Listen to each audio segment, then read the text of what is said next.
everybody, and welcome to Inside View. I'm your host, Chris Stevenson.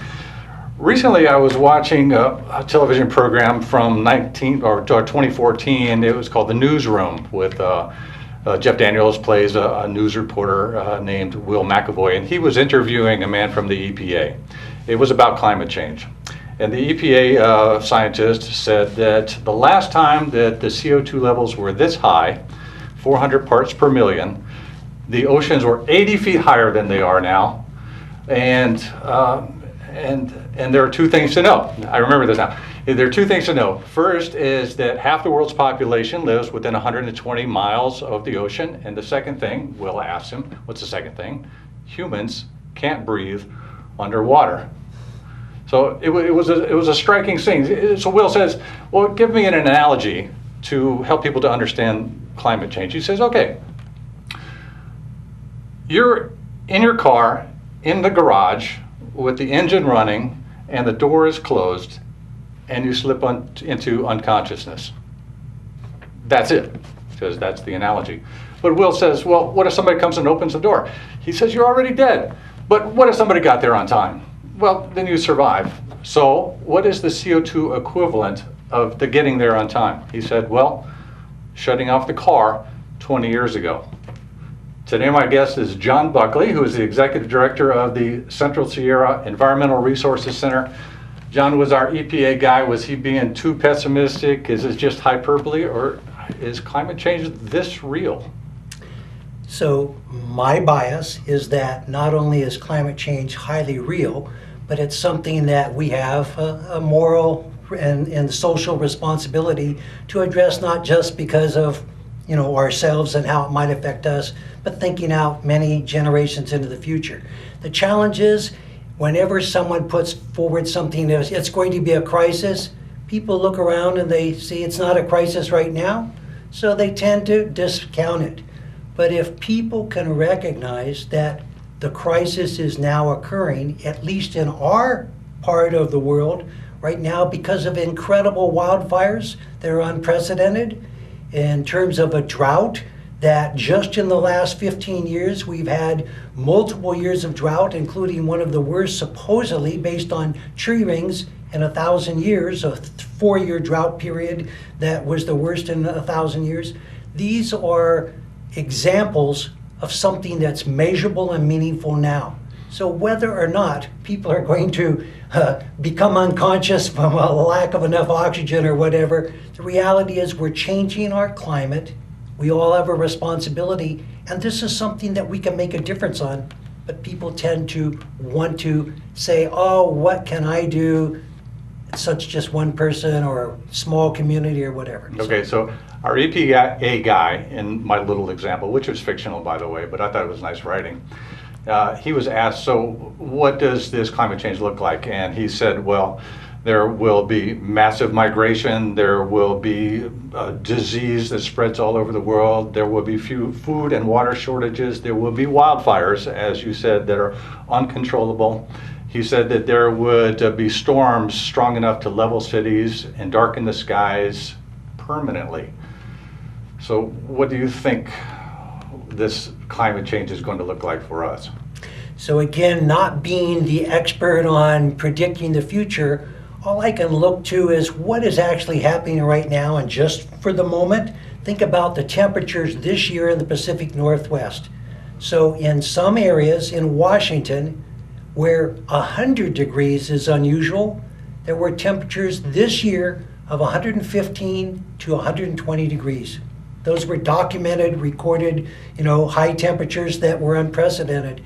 And when it comes to something that ties to what I deal with, which is forests, water, wildlife, the forest in the last decade, just in one part of the drought period a few years ago, had 150 million trees that the Forest Service from aerial flights counted, not one at a time, but obviously extrapolated, 150 million mature trees that all died from bark beetles and drought. It didn't just mean that trees died, which affects wildlife or scenic values or whatever, but those dead trees are now fuel. And just by chance this morning I watched a science webinar that talked about mass fuel, all this dead material now down on the forest floor, which is feeding the Dixie Fire, which fed the Creek Fire last year, which was a phenomenal fire down in the Sequoia and Sierra National Forest. And these kinds of repercussions or results from climate change, increased global warming, and longer fire seasons all add up to smoke that affects people in the Central Valley, the Bay Area, or others. Smoke that in some cases can shorten people's lives. Okay, you said that the fires affect climate change. Can you explain how that happens? So not that the fires affect climate change makes the fire season longer, makes the fires more severe, and the dead trees that came from climate change or from a warming drought conditions now have exacerbated the fire conditions. So I was a firefighter for the Forest Service for 13 years. I traveled all over the United States on hotshot fire crews, fought fires in places from the East Coast to, Idaho, Montana, all over. And what has happened since that time is that instead of fire seasons coming to a close in September, at the latest in some cases, October or into November down in what we call South Zone, Southern California, now fire season can go all the way into January in some of the drier areas like Southern California and can start far earlier than we ever expected before in even spring seasons here in California. So there are real and measurable effects that are happening, but one of the challenges, and something I hope I get asked for, is what are some solutions just in terms of forest that we can do because there is climate change and it's causing these effects. Let's go there. Okay, so the common consensus, and it seems to be that many scientists agree with this, that there's too much fuel in the forests and that the forest needs to be thinned to make them sort of in a patchy state the way they once were back when we had natural forest fires that would roll through the landscape. Okay, so is that what we need to do? Do we need to thin the forest? And what do we do with all of that vegetation that we take from thinning the forest? So you are well versed, and you have just shared very accurately what science have as a consensus approach. It's not quite just thin the forest, though. There are three techniques or three treatments that the environmental community, which I openly represent. I've been an environmental leader for 32 years now in this part of the Sierra Nevada region.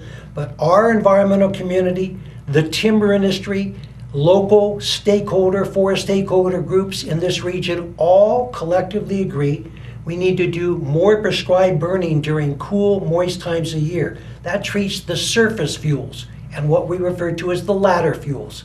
So if you treat the things that carry the fire down on the ground or the ladder fuels that can carry them up in the trees, you greatly reduce how fast a fire can spread. Okay, but is it practical really to like mechanically thin forests and prescribed burn forests?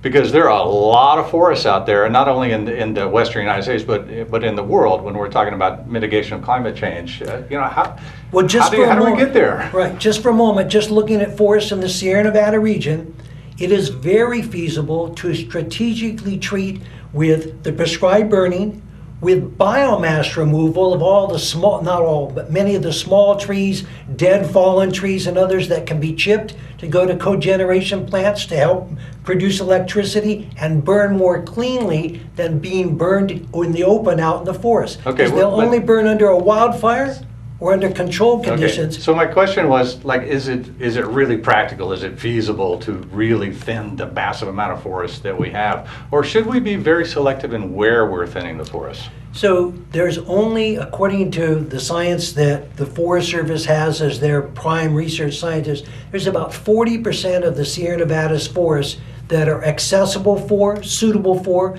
commercially, economically viable for thinning logging. Those 40% of the forest areas can have thinning logging. Other areas can only have prescribed burning, and not all of it, just strategically to break up the continuity of fuels so that when a fire gets to some places, it's been burned already in recent years. Other places, it's been thinned and prescribed burned. And in other places, the other is biomass removal of those small to mid-sized trees that don't quite make it for saw logs, but also create a lot of fuel. It is economically viable. And the other thing to think about is, if the Dixie Fire ends up costing taxpayers $500 million to put out, the amount of cost to do preventative thinning, prescribed burning, and biomass removal to prevent that expense might have been a quarter of that.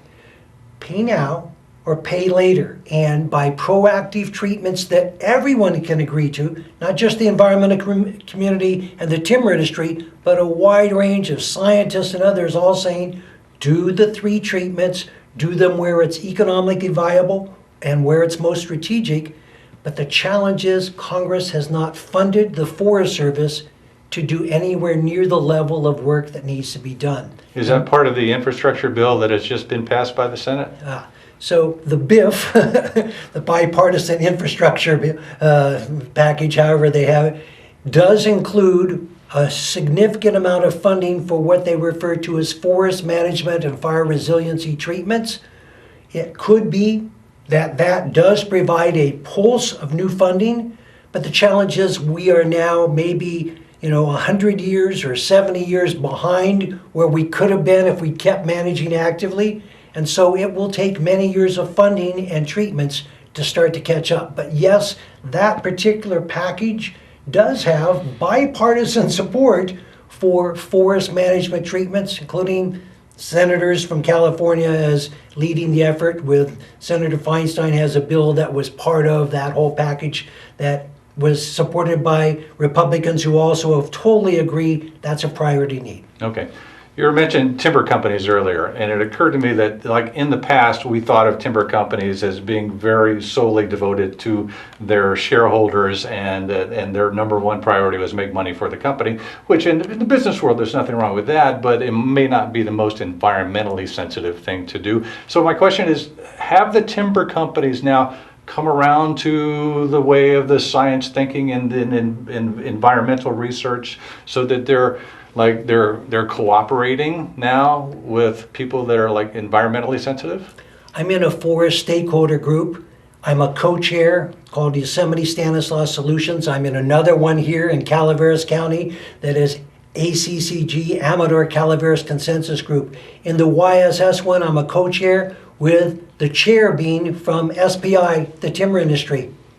So we work collaboratively together with all kinds of interests. We're joined at the hip in agreement. I am not in favor of how they manage their private timberlands, where they continue to clear cut, where they continue to manage primarily for profits and for wood production rather than ecologically or for watershed benefits or other things. But on the public forest lands, SPI and other lumber companies are very positive in coming out and doing the thinning logging treatments that are ecologically science-based and supporting. They're willing to make the extra effort, even when they make less profits, to do things to protect wildlife on those public lands. And I have a lot of respect for working with them toward middle ground. I would love to change what they do on private lands. They don't ask what I would like them to do. That's right. Do they reforest when they clear cut? Absolutely, absolutely. Yeah. They meet all legal state requirements. Again, even if those are not, from my bias, from the environmental perspective, up to the level that would be ideal if we were looking at this with a broad range of priorities rather than wood production. But those are private timberlands. They manage them legally. I have no criticism of them doing something that's not within the law. Well, that's high praise from someone in your position, the executive director of the Central Sierra Environmental Resource Center. So yes. I'm impressed. Okay, our representative for the state of California, Tom McClintock, sat in that very chair that you're sitting in right now, and he had this to say not too long ago. He said he's talking about, he's very critical of the leftist environmental groups. Yep. Okay. He says the environmental reviews that are now required to do a forest thinning project vastly exceed the value of the surplus timber. about 4 years to do the study to reduce the timber load. That's why we have 4 times the timber that the land can support throughout the Sierra, and that's why it's burning. Do you agree? No.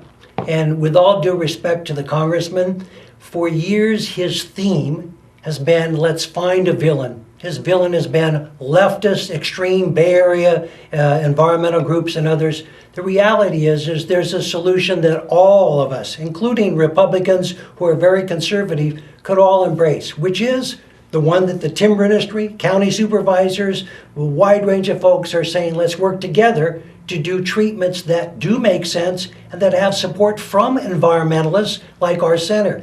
The reality is the Forest Service hasn't been funded to do work where people are in agreement.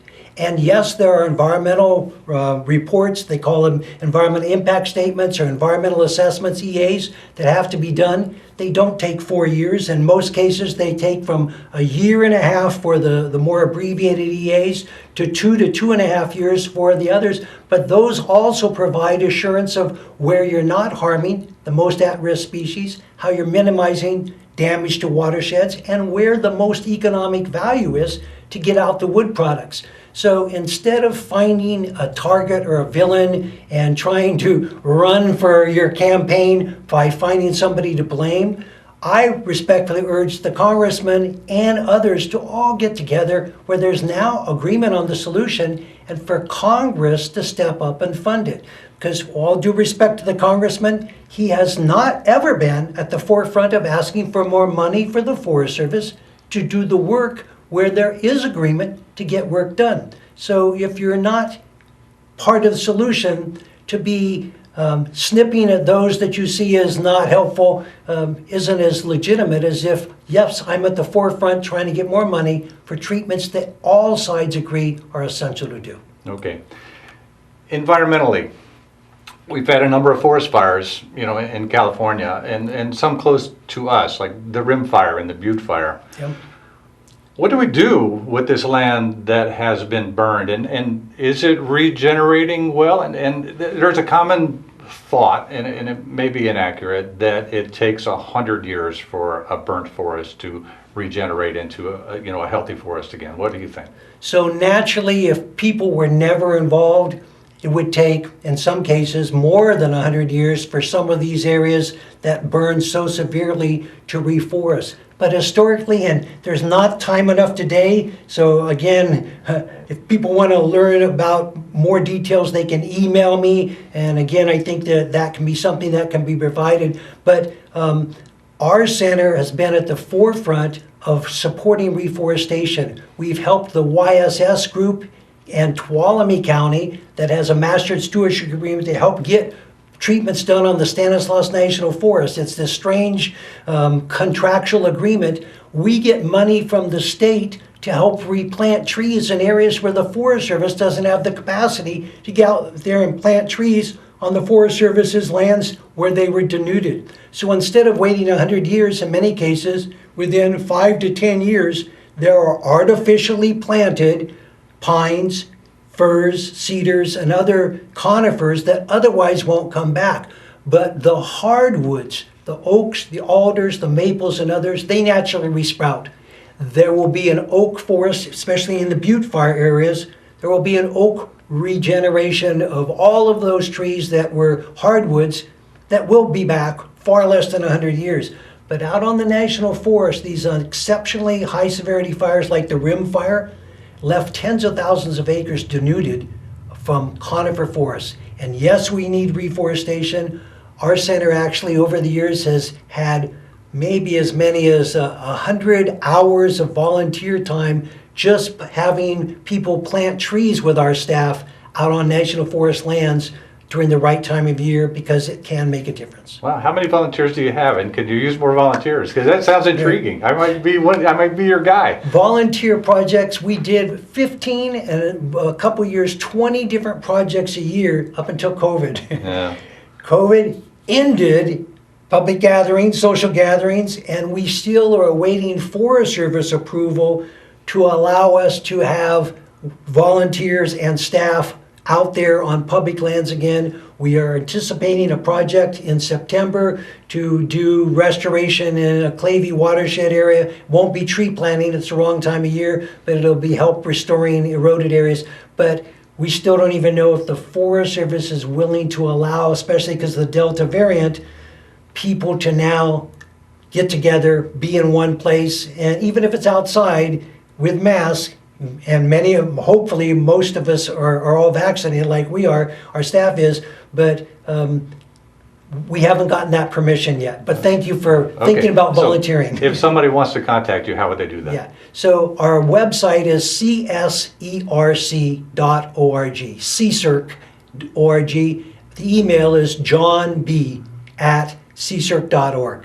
And we'd love to have any contacts, questions, or whatever. So someone, it might be easier just to Google your organization, which is the Central Sierra Environmental Resource Center. Yep. And you're John Buckley, okay? Very All right, so we hit on droughts a little bit ago. Water is, of course, a big issue in California. What is your resource center's position on reservoirs and droughts and agriculture and our water problem? Yeah, so it's a tremendous problem. I wish we had a whole half hour on this because this topic is fascinating, even for people who already think they're well informed. The water rights in California is an archaic system where someone may have filed in the 1800s to, quote, claim 50,000 acre feet or whatever it may be of water on a river system. Their pre-1914 water rights or senior water rights. After that time, there are junior water. There's all these complexities, but it's over-allocated. The water that comes in a year like this one, there's less water than what everybody on paper is entitled to. So agricultural, utility districts, other water purveyors with lots of lawyers, lots of lobbyists, lots of others, tend to get the maximum amount of water as much as they can squeeze out of the system, whereas small, water districts or those that are more limited individuals that may have water rights, they're the first ones shut off. Right now, there's a tremendous debate with the State Water Board as at what point to shut off many of the water districts getting the water that they normally would get because it's so dry. There was so little snowpack. And I just came across New Maloney's Reservoir to see that it's incredibly low already. And we need to think about next year. We need to have a carryover of water for next year for agriculture, Central Valley communities, and others. It's a challenging issue. Tom McClintock said when he was in that very chair that our reservoirs are being needlessly drained. Is that true? So again, if you don't believe that water making it all the way to the ocean so that salmon, steelhead, and other species can survive as they have for hundreds of thousands of years. If you don't believe that's important, as the congressman has made very clear it's not his priority, then water reaching the ocean is wasted water. Most Californians, Republicans and Democrats, believe that water quality, not having polluted rivers, and having sustainable salmon, steelhead, and other fish and other aquatic species in the rivers is part of California's heritage that we need to pass on to future generations. So wiping out salmon now because we want to maximize water in a reservoir for agriculture is a trade-off that some will say is that's the way to go. Our center believes, again, there's middle ground on this, and one of the proposals that was put forward for the Tuolumne and the Stanislaus rivers was to have 30 to 40% of the water left in the river for all the recreation and all the values that have water in the river, and 60 to 70% allowed to be taken for agriculture, all the commercial uses and ever. That was soundly rejected by the water districts, Modesto Irrigation District, Turlock Irrigation District, others, Oakdale Irrigation District, who are fighting to keep at least 80% of the water out of the rivers. And in years like this, the 20% may get so hot and the temperatures may be lethal for the small salmon, steelhead, and other species because, again, the temperatures have been getting so extremely hot. Do you think we need more reservoirs And to make more reservoirs, are we talking about building more dams? Yeah. Or it has been said that every major river has already been dammed. Is it possible? That's the answer is, so economically and feasibly, all potential logical sites for reservoirs have already been created over the last 150 years. There are 2 or 3 highly debatable sites in California that certain water, dam the river folks see they still may have some economic value, but they would be boondoggles for taxpayers for all the rates.